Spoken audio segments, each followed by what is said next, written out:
We're talking with Congressman Emanuel Cleaver. How are you? Loaded question. I'm in Washington, so things are not good up here. When the news was reported of the violence and rioting happening in D.C., I immediately sent a message to your assistant, Matthew, and asked, is the congressman safe? Because here in Missouri, you know you are a treasure to us. And I was so happy that he answered me right back and said that you all were safe, that you and he and a couple of other staffers were in a safe location. Fortunately, some of my colleagues actually had to outrun the criminals, the thugs, to get to safety. In fact, we had police officers who had to do it because they were so badly outnumbered. It was an unforgettable day. It will now go down in history, as did December 7th when the Japanese attacked Pearl Harbor as the day of infamy, because it's the first time since the War of 1812 that a foreign entity breached the U.S. Capitol. The British did it, but that was something nobody ever expected that could happen again. Can you give us an insight into what some of the folks in leadership are thinking right now in terms of the United States and how we're looking to the rest of the world? Well, we look awful. The Prime Minister of Britain just issued a scathing indictment of President Trump before the British Parliament. And what happened here has been condemned in newspapers all over the world. Oddly, the one place where Donald Trump received some support was from Vladimir Putin in Russia, who said, and I'm paraphrasing him, what would you expect? The electoral system in the United States is flawed.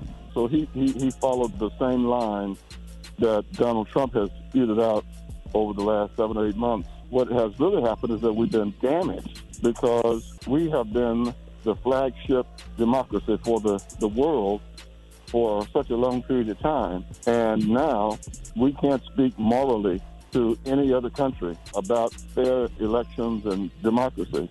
For example, many of us go around the world to monitor the elections in other countries and talk to them about peaceful transfer of power. I have gone to Haiti to monitor their elections. I went to Turkey, to the Aqaba, in the northern part of the country where the Kurds and the Turks are almost always at war. And I doubt seriously if we're going to be requested to go around the world to talk to people about the peaceful transfer of power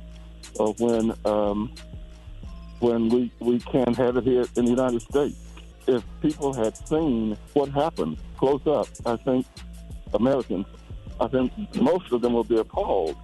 But the saddest thing I have to tell you this morning is the latest poll that came out this morning showed that 45% of Republicans say that what happened in the Capitol was all right. We're talking with Representative Emanuel Cleaver on Wednesday as they were certifying the Electoral College votes. Some insurrectors breached the Capitol security and made their way throughout the building, damaging property, literally stealing mail off of Speaker Pelosi's desk. On yesterday, she called for Vice President Mike Pence to invoke the 25th Amendment. What do you think about that call, and will it happen? I doubt that the Vice President will call the meeting. I doubt that seriously. Because in many ways he's been one of the sycophants to have enabled the president. What I am 100% about is that Nancy Pelosi, the Speaker of the House, the third person in line for the presidency, is in fact going to call us into session Wednesday at the latest to begin the process impeachment.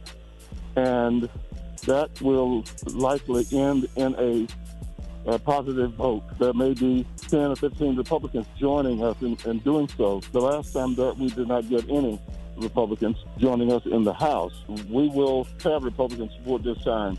Then that means that the measure will go over to the Senate, and the Senate is required, obligated. It is the law. They must hold a trial. It's not that they can consider having a trial. They can think about it, pray on it. The law is that they must have a trial. Mitch McConnell may attempt to get the clock to run the clock out, whereby he can get to the last day without calling a trial, in which case Congressman Chuck Schumer of New York, who will be the majority leader on the 20th, will call for trial.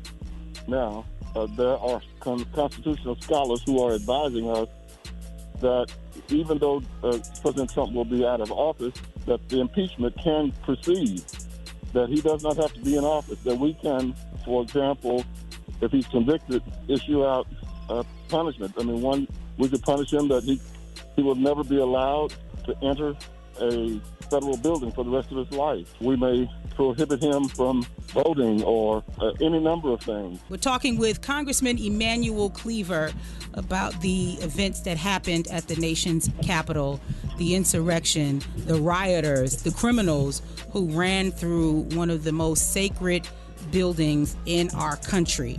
Capitol Police Chief Stephen's son was forced to resign on yesterday. One of his officers, of course, has died and 4 others are dead. Why do you think there was such an uneven and light-handed response to the rioters? It's going to not sound good, but I think there was no preparation for this because they assumed these were some nice people who just wanted to express themselves. Had that been a BLM movement or demonstration, they would have had the Capitol Police, the Metropolitan Police, the FBI, the Department of the Interior Enforcement Group, the Justice Department.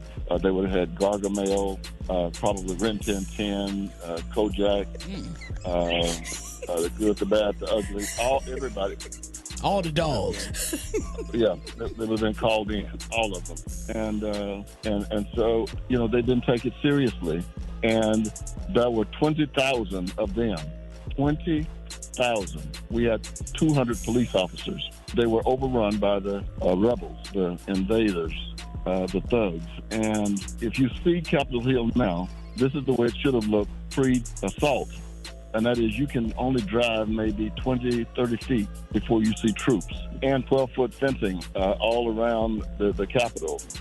Look, there are people going to jail. I don't mean going to municipal court. I'm talking about going to federal prison. And we have been assured that if it takes up to a year to identify people, we have footage, of course, from the networks, and they're being arrested now, even though many of them have fled to distant places, and they should be prosecuted to the fullest extent.